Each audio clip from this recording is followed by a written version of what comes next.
7 years ago, around this time, I left my teaching job to become my own boss and open up this convenience store slash grocery store, and I've never looked back. I realized I wanted to work for myself rather than work for anyone else.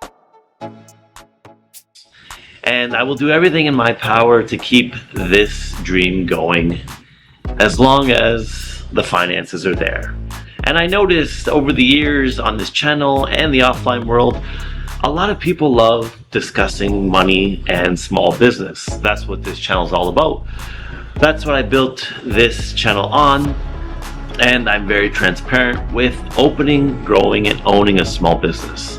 Thank you for coming back to this channel and Life As I Know It. I'd like to thank our subscribers who keep this channel growing and flourishing.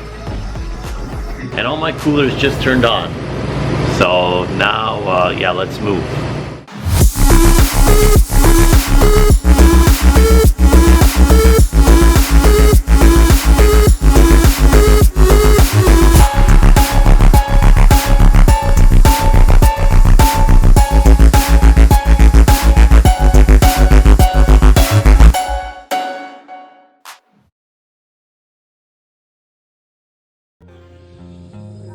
Now, let me be as transparent as possible here.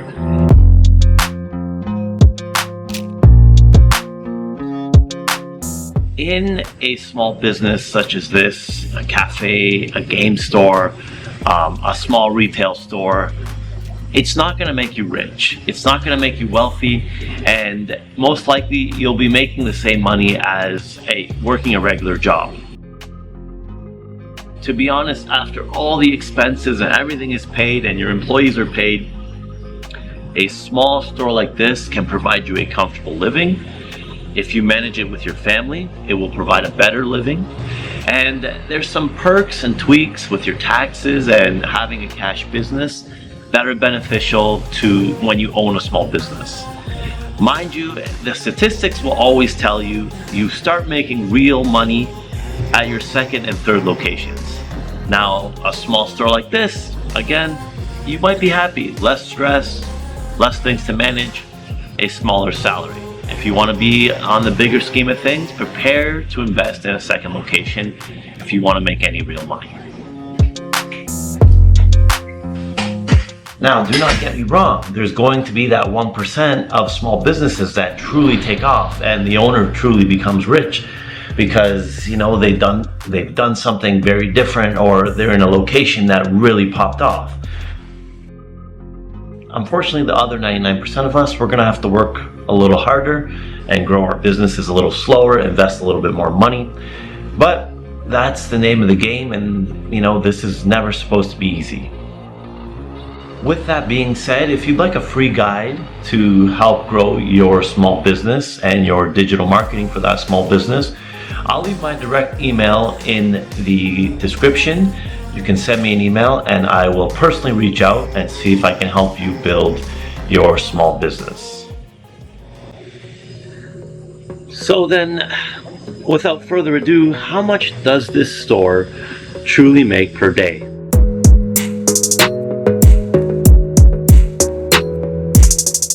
And the long answer is, well, I won't get into that. It varies every day. But the short answer, on average, we do about $1,500 a day in this small store. Now, that might seem like a lot to some people. That might seem like very little. Let me remind you, there's only 2 people working here, and it's owner operated. At the end of the day, $1,500 a day provides us with a small salary, a comfortable salary for both of us at the end of the year. Now, would we like this number to be better? Yes, it should be at around $2,000 a day. With the economy the way it is, unfortunately, we've seen a decrease to $1,500 a day. Now, this takes care of all of our expenses. There's very little waste if the store's busy enough, and we're able to, live a decent lifestyle. Of course, there's going to be months that vary and are better than others, but I'm averaging it out to $1,500 a day. And give or take, we've tried so many different things. Honestly, we carry pretty much anything you'd see at a big independent grocery store, but on a small scale. And we've tailored our inventory to our customer base, so things rotate a little bit faster than when we first started. And it's going to take time. This is going to take time to be buying better, learning your customer, understanding how to price point so things move fast enough without going bad. But at the end of the day, this will take time no matter what. So where does that leave us? About 40 to 45,000 a month. We do take Mondays off every week. We're closed completely. That's why I'm making these videos every Monday.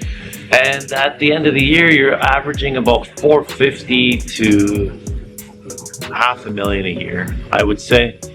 And you know what? I'm comfortable with that. We've been at times like during COVID where it went to like, that was a $700,000 a year. And honestly, we could not manage. We had a few employees helping us. Now it's slower. We don't need it anymore. And it was unbelievable how much work that was on 2 to 3 people. And then you say you can hire more staff, but that comes with more headaches. And you don't know how long you're going to be busy for, so you have to let them go. We're comfortable at this rate right now, and I honestly believe this location is at its cap. This location at 500,000 is at its cap. I mean, we've been doing this 6.5 years now, and it may grow steadily over the next 10 years, but there's only so much revenue one small location can do, which brings me back to my first point. You'll need a second location to truly see the next level of numbers. And that $500,000 in revenue comes with a ton of work. When you figure a lot of things cost $3 to $4, $6, $7, most things, you know, like there's a bunch of bananas, probably like $2. It's looking ugly anyways. That's a lot of small, low ticket transactions that go through the door. So you're really working to sell $500,000 in small items in a grocery store. It's not like real estate. One house is $500,000 and the transaction's over. This is a ton of tedious, labor-intensive work to get those products out the door. So keep that in mind. At the end of the day, you know, you're in business to make money. You're in business to maximize how much you can make and live a very good life and have that FU money that everyone always wants. But realize that, you know, you may be, in my situation, be making more money working that job. But do you enjoy it? Will you enjoy doing that for the next 30, 40 years? Or would you rather do something you enjoy and build it to a max potential that may be better than having a job in general? So for my case, that's what is happening right now. I'm starting to creep up on that potential salary that I would have made as a teacher in Canada. And I'm enjoying this much more. Did I want to teach in a classroom for the next 30 years? No. Did I want to build a store and have a channel where I help other small business owners? Of course. And that's exactly the reality I built. And that achievement on its own is much more valuable than the money I'd be making as a teacher. If I'm not happy, why am I doing it? Therefore, I'm here talking to you. So I hope this video gave you some insight. I wish you all the best. And if you're still watching, please subscribe down below.